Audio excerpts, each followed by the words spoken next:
اعوذ باللہ من الشیطان الرجیم، بسم اللہ الرحمن الرحیم۔ پیارے بچے، امید ہے کہ آپ سب خیریت سے ہوں گے۔ تو آج ہم نے جو ہے اپنا اسلامیات فرسٹ ایئر کی جو بک ہے اس کا ہمارا یہ دوسرا ویڈیو سیشن ہے۔ تو اس میں ہم نے پہلے جو ہے عقیدہ توحید ڈسکس کیا تھا، اور آج جس ٹاپک کے متعلق ہم گفتگو کریں گے وہ ہے شرک۔ تو آئیے ہم اپنے ٹاپک کی طرف بڑھتے ہیں۔ تو سب سے پہلے تو ہم شرک کے حوالہ سے گفتگو کرتے ہیں کہ شرک کیا ہوتا ہے۔ تو شرک جو ہے، شرک کے لغوی معنی حصہ داری اور ساجھے پن کے ہیں۔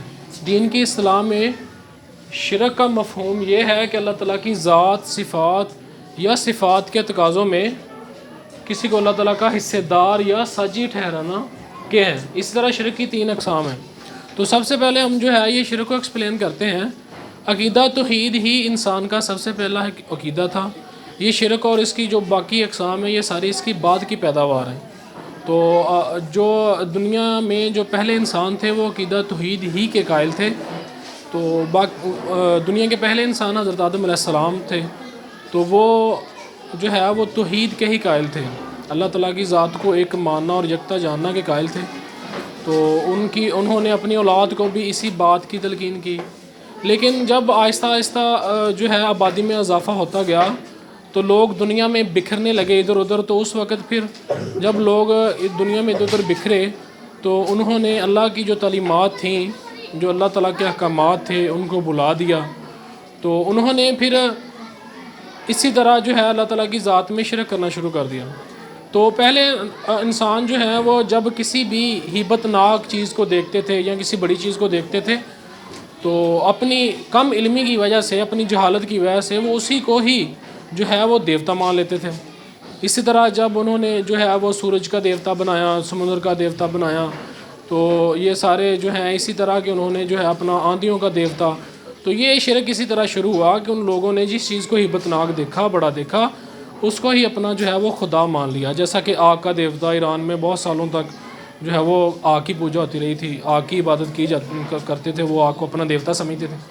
تو اسی طرح جو ہے لوگوں نے جب کہ اللہ تعالیٰ کی ذات کو بھلا دیا، جو اللہ تعالیٰ نے اپنے نبیوں کو جو تعلیمات دی تھیں، اور ان نبیوں نے ان تعلیمات کو لوگوں تک پہنچایا تھا، جب لوگ انہی تعلیمات سے ان سب سے دور ہو گئے تو پھر انہوں نے شرک کا ارتکاب شروع کر دیا۔ اور ایک بات کہ جب انسان کسی منافع بخش چیز کو دیکھتا تھا اس کو بھی جو ہے وہ دیوتا سمجھ جاتا تھا۔ اسی طرح جو یہ گائے وغیرہ ہے، اسی کی پوجا جو ہے اسی وجہ سے شروع ہوئی تھی کہ اس میں نفع ملتا تھا، تو انہوں نے جو ہے اس کو اپنی گاؤ ماتا بنا لیا، یعنی کہ اس کو اپنا بھگوان مان لیا۔ تو اسی طرح انسان اپنی جہالت کی وجہ سے ہی جو ہے ان سب جو خرافات میں پڑا اور اللہ تعالیٰ کی ذات سے دور ہوتا گیا اور شرک کا ارتکاب کرنے لگا۔ تو اللہ تعالیٰ نے سورہ لقمان میں ان الشرک لظلم عظیم، یعنی کہ جو شرک ہے یہ بہت بڑا ظلم ہے، بہت باری ظلم ہے، کہ اللہ تعالیٰ کی ذات جو ہے یہ امید ہے کہ سب گناہوں کو معاف فرما دے گی، لیکن جو شرک ہے اس کو کبھی بھی نہیں معاف فرمائے گی کہ اس کی ذات کے ساتھ کسی کو اسی طرح ہی کا مانا جائے۔ تو اسی طرح جو ہے اللہ تعالیٰ نے جو ہے ایک اور جگہ پہ بھی فرمایا ہے یہ کہ ان اللہ لا یغفر ان یشرک بہ ویغفر ما دون ذلک لمن یشاء، کہ اللہ تعالیٰ یہ بات معاف نہیں فرمائے گا کہ اس کی ذات کے ساتھ کسی کو شریک ٹھہرایا جائے، ہاں اس کے علاوہ جس کو چاہے گا معاف فرما دے گا۔ تو اس طرح اللہ تعالیٰ نے قرآن میں جگہ جگہ جو ہے یہ شرک کے حوالہ سے ہمیں یہ بتایا کہ جو شرک ہے یہ بہت بڑا ظلم ہے، ہمیں ہمیشہ اس سے بچنا چاہیے، اور جو ہم ان کے سچی اسلام کی جو سچی تعلیمات ہیں ان کو اپنانا چاہیے۔ تو اگر ہمیں کسی بات میں رہنمائی نہیں ہے تو ہم اپنے کسی بھی جو ہے اپنے بڑے سے وہ ہے پوچھ سکتے ہیں۔ تو نبیوں کا سلسلہ تو بند ہو چکا ہے، انہوں نے اپنا جو اللہ تعالیٰ نے ان کے ذمہ لگایا تھا، جو سلسلہ حضرت آدم علیہ السلام سے شروع ہوا تھا اور ہمارے آقا حضرت محمد مصطفیٰ صلی اللہ علیہ وسلم پر آ کر جو ختم ہوا تھا، تو انہوں نے اپنا جو کام ہے وہ بڑے احسن طریقے سے کر دیا ہے۔ اب ذمہ داری جو ہے ہماری ہے، اور اگر ہمیں کسی معاملے میں ہمیں پتہ نہیں ہے، ہمیں اس بات کا علم نہیں ہے، تو ہم اپنے جو ہے علماء کرام سے رابطہ کر کے جن کو ان کا علم ہے ان سے پوچھ کر جو ہے اپنی زندگی کو صحیح جو ہے نا اسلام کی تعلیمات کے مطابق گزار سکتے ہیں۔ تو یہ اللہ تعالیٰ نے قرآن میں بھی فرمایا کہ اگر تمہیں علم نہیں ہے کسی بات کے متعلق تو اہل علم سے پوچھ لیا کرو، سوال کر لیا کرو۔ تو اسی طرح جو شرک ہے، دیکھیں کس طرح جو ہے یہ لوگ اس کا ارتکاب کرنا شروع ہوئے تھے، اور شرک ہوتا کیا ہے؟ تو امید ہے کہ یہ آپ شرک کے حوالے سے آپ جو ہے یہ بات سمجھ گئے ہوں گے. تو اب شرک کی ہیں جی 3 اقسام. شرک کی 3 اقسام ہیں. ان میں سے پہلی قسم ہے ذات میں شرک. اس کا مفہوم یہ ہے کہ اللہ تعالیٰ کی حقیقت میں کسی دوسرے کو حصے دار سمجھا جائے. تو انسان جو ہے حقیقت ہے یعنی کہ اللہ تعالیٰ کی ذات کی طرح کسی کو سمجھے. تو اس اللہ تعالیٰ کی ذات کی طرح سمجھ کر اس کا ہمسر سمجھ کر تو اس کو اللہ تعالیٰ کی طرح ہی اس کو جو ہے وہ تعظیم دے. تو ایک تو یہ بات ہو گئی. دوسری یہ ہے کہ اللہ تعالیٰ کو کسی کی اولاد یا کسی کو اللہ تعالیٰ کی اولاد سمجھے. تو یہ بھی یعنی کہ یہ اللہ تعالیٰ کی ذات میں شرک ہوتا ہے کہ انسان جو ہے اللہ تعالیٰ کی ذات میں کسی کو اپنا جو ہے شریک ٹھہرا رہا ہے. تو ہمیں اس چیز سے بھی بچنا چاہیے کیونکہ باپ اور اولاد کی حقیقت ایک ہی ہوتی ہے. تو بس اگر ہم نے کسی کو اللہ تعالیٰ کی اولاد سمجھا یا کسی کو اللہ تعالیٰ کی اولاد سمجھا تو یہ بھی ایک اللہ تعالیٰ کی ذات میں جو ہے یہ شرک ہے. تو اس کے حوالہ سے اللہ تعالیٰ نے اس کا رد بھی قرآن میں ہی فرمایا ہے کہ جو سورہ اخلاص ہے وہ عقیدہ توحید کی سب سے بڑی دلیل ہے کہ لم یلد ولم یولد ولم یکن لہ کفوا احد. تو سورہ اخلاص میں اللہ تعالیٰ نے فرما دیا ہے کہ نہ وہ کسی کی اولاد ہے نہ اس کی کوئی اولاد ہے, وہ اکیلا ہے. تو اسی طرح ہمیں قرآن میں جو ہے اللہ تعالیٰ نے یہ بات جو ہے وضاحت سے بتا دی ہے. تو ہمیں ان چیزوں پر ان کو پڑھنا چاہیے, ان کو سمجھنا چاہیے اور ان باتوں پر عمل کرنا چاہیے. تو اللہ تعالیٰ کی ذات جو ہے وہ وحدہ لا شریک ہے, وہ اکیلا ہے, اس کا کوئی بھی شریک نہیں ہے. تو نہ اس کو کسی نے پیدا کیا ہے اور نہ وہ کسی کی اولاد ہے, نہ اس سے اس کی کوئی اولاد ہے. تو اپنی ذات میں اکیلا ہے, واحد ہے, تو اس کا کوئی بھی شریک نہیں ہے. تو بس یہی جو ہے اپنا اس کی ذات میں جو ذات کے حوالہ سے تھی بات. تو صفات میں شرک نمبر 2 ہے جی صفات میں شرک. تو اس کا مفہوم یہ ہے کہ خدا تعالیٰ جیسی صفات کسی دوسرے میں ماننا.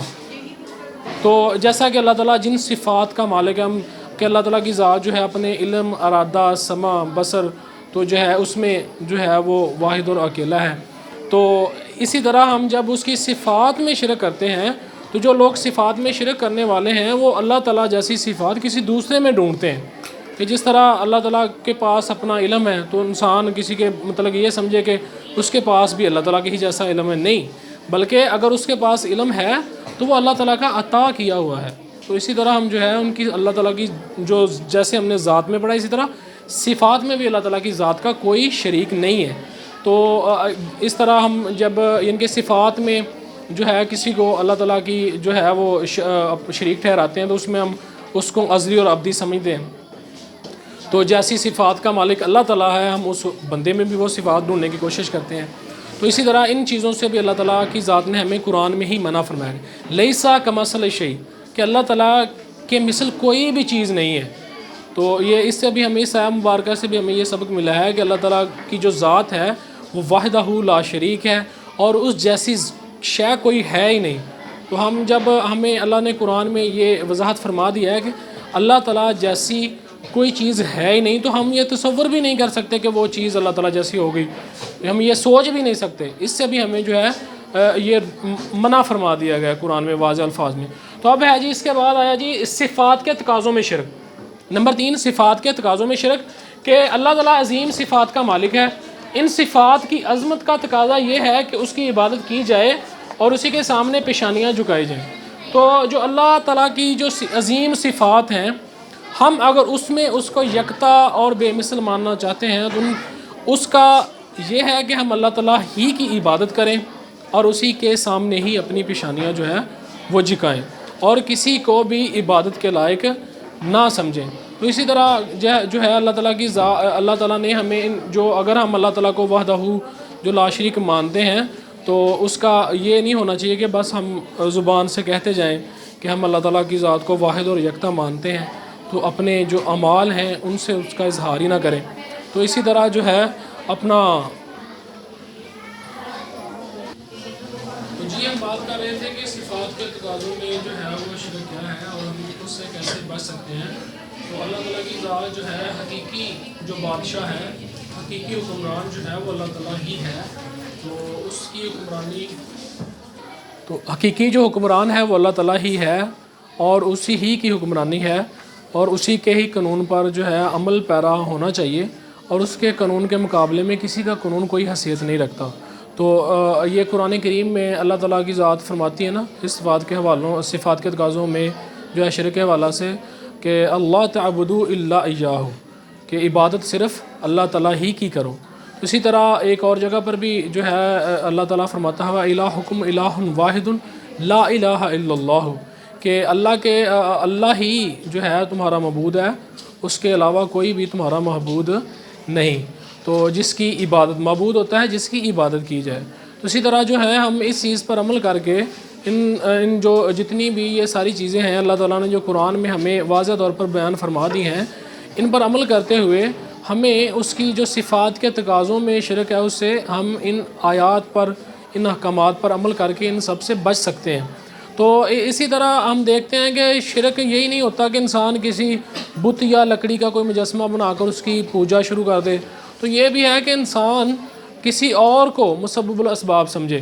جو حقیقی ہماری حاجتیں پوری کرنے والی ذات ہے وہ اللہ تعالیٰ ہی کی ہے، اور ہمیں اپنی پریشانیاں، اپنی مصیبتیں اور اپنی جتنی بھی حاجات ہیں وہ ہمیں صرف اللہ تعالیٰ کی ذات کے سامنے ہی بیان کرنی چاہیے، اور ہماری جو مشکلات ہیں، ہماری جو اتنی بھی یہ پریشانیاں ہیں وہ دور کرنے والی ذات جو ہے وہ اللہ تعالیٰ کی ہی ہے، اور ہمیں اسی طرح اللہ تعالیٰ ہی سے اپنی لو لگانی چاہیے اور اسی سے ہی اپنی جتنی بھی حاجات ہیں ان کو مانگنا چاہیے۔ تو یہی ہم جو ہے اس چیز پر عمل کر کے ہم جو ہے اللہ تعالیٰ کی جو صفات ہے اس کے جو تقاضے ہیں اس میں شرک سے بچ سکتے ہیں۔